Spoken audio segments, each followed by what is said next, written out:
Antes dos deuses do Olimpo, antes dos faraós que se declaravam divinos.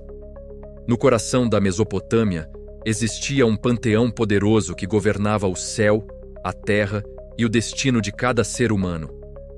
Os deuses sumérios estão entre as divindades mais antigas que a humanidade já adorou, e as histórias sobre eles moldaram a forma como passamos a entender o mundo, a criação e o nosso próprio lugar no universo.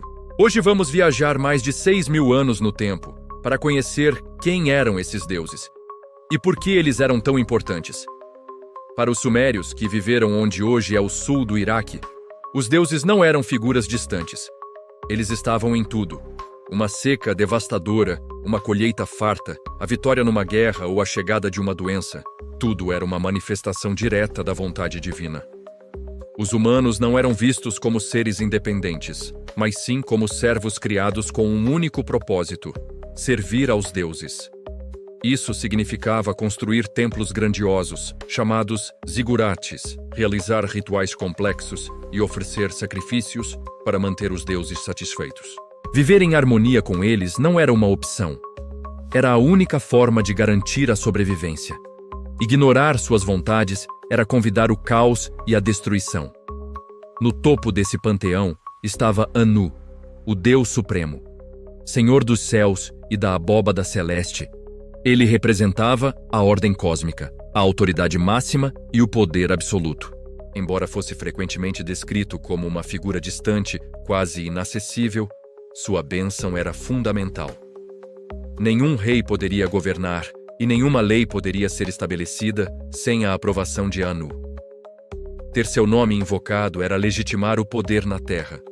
Desafiar uma decisão que carregava o selo de Anu era como desafiar o próprio universo. Ele era a base sobre a qual toda a estrutura social e religiosa suméria se apoiava. Logo abaixo de Anu, mas muito mais presente no dia a dia dos mortais, estava Enlil. Ele era o deus do vento, das tempestades e da terra. Poderoso e imprevisível, Enlil era temido e respeitado em igual medida. Ele tinha o poder de garantir colheitas abundantes, com chuvas na medida certa, mas também podia enviar tempestades destrutivas e inundações que arrasavam cidades inteiras. Em muitos mitos, é ele quem toma as decisões mais drásticas. Segundo a epopeia de Gilgamesh, foi Enlil quem, irritado com o barulho e a superpopulação da humanidade, decidiu enviar o grande dilúvio para varrer a vida da face da terra. Para os sumérios, isso mostrava o quão frágil era a existência humana, sempre à mercê de um deus que podia dar e tirar a vida. Mas se Enlil representava a fúria e o poder destrutivo da natureza, havia um contraponto. Seu irmão, Enki. Ele era o deus da sabedoria, da magia, das artes e, acima de tudo, da água doce que fertilizava a terra. Enki era visto como um protetor e benfeitor da humanidade.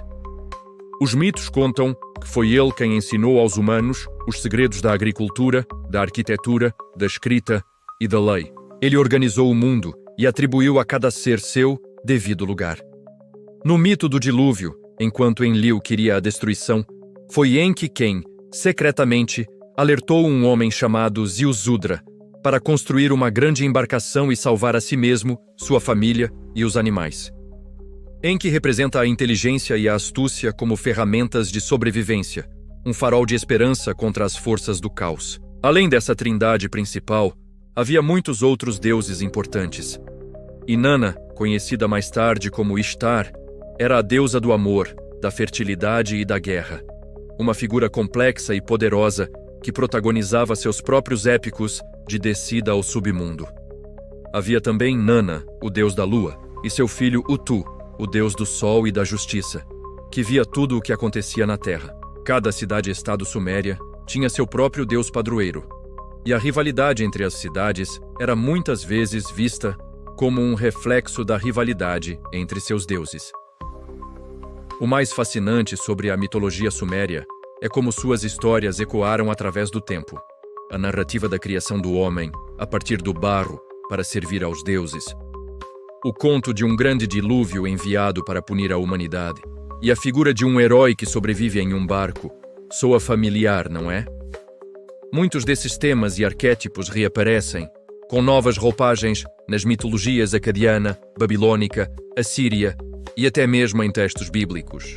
As histórias dos deuses sumérios não morreram com sua civilização. Elas se transformaram e foram absorvidas por culturas posteriores, provando o quão profundas e universais eram suas preocupações.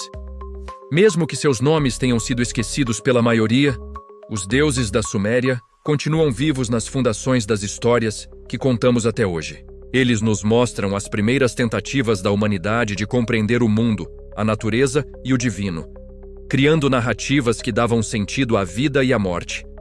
Se você, assim como eu, é fascinado por história, mitos e as grandes civilizações que moldaram nosso mundo, se inscreva aqui no canal. A cada vídeo, trazemos de volta à vida as histórias que o tempo tentou apagar. Obrigado por assistir e até a próxima.